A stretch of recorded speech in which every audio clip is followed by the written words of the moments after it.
So, for me, the daily confrontation with fear has become a real practice for me since about three years ago.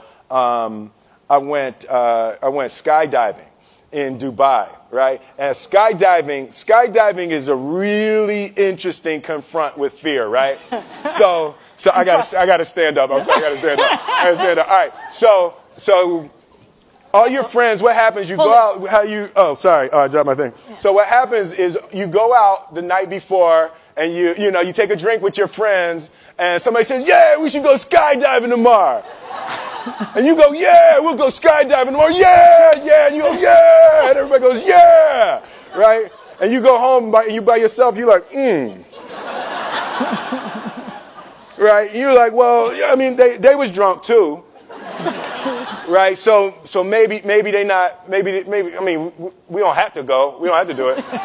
So then that night you're laying in your bed and you just keep, and you're terrified. You keep imagining over and over again jumping out of an airplane, and you can't figure out why you would do that, right? And you're laying there and you have the worst night's sleep of your life, but you still have the hope that your friends were drunk, right? So you wake up the next day and you go, down and you say where you were going to meet and everybody's there. You're like, oh, shit.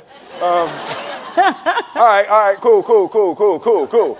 Right? So you get in the van and you don't know that your friends had the same night that you had because they're pretending like they didn't. They're like, yeah, man, my uncle's a Navy SEAL and, this is going to be great. I've been looking forward to this. And you're like, oh, my God. And your stomach is terrible. You can't eat and everything, but you don't want to be the only punk who doesn't jump out of this airplane.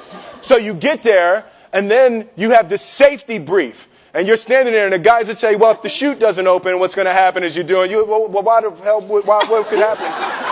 That the chute wouldn't open, right? So you do a thing, and what you do is your first jump, you're attached to a guy who is going, he's going to walk you out. So you go, and you get there, and there's an airplane, and nobody's stopping. Everybody's still going. So you get onto the airplane, and you're sitting there, and it's extra because you're sitting on some dude's lap, some stranger. You sitting on his lap, and it's like, trying to make small talk. Yeah, man.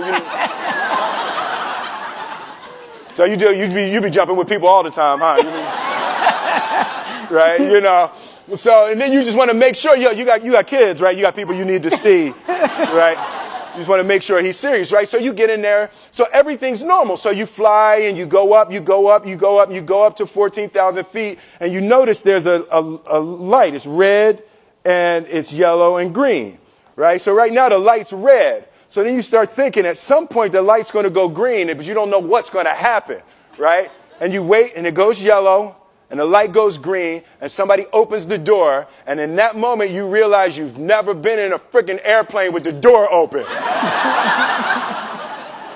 Right? Terror. Oh, sorry, I'm spitting. Oh, sorry. No, terror. Right? So you go, and then, if you were smart, you sat in the back so you don't go first, right? And then people start going out of the airplane.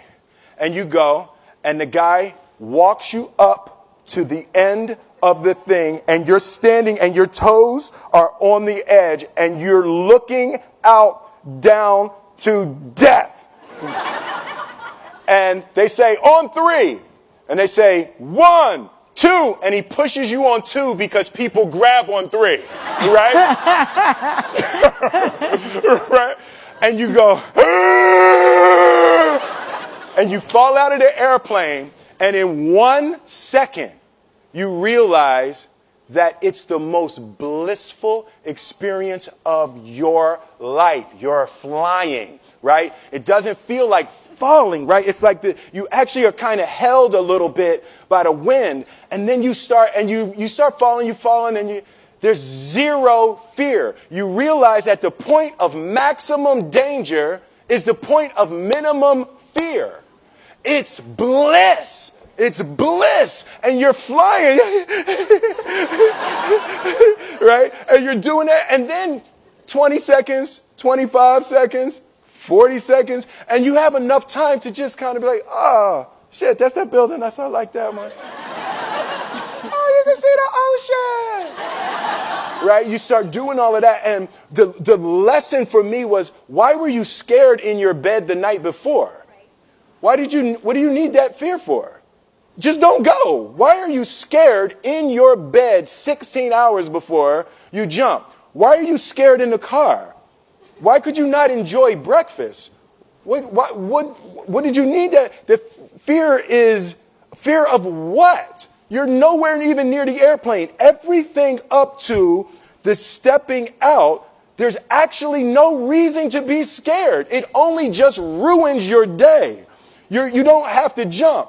And then in that moment, all of a sudden, where you should be terrified is the most blissful experience of your life. And God placed the best things in life on the other side of terror.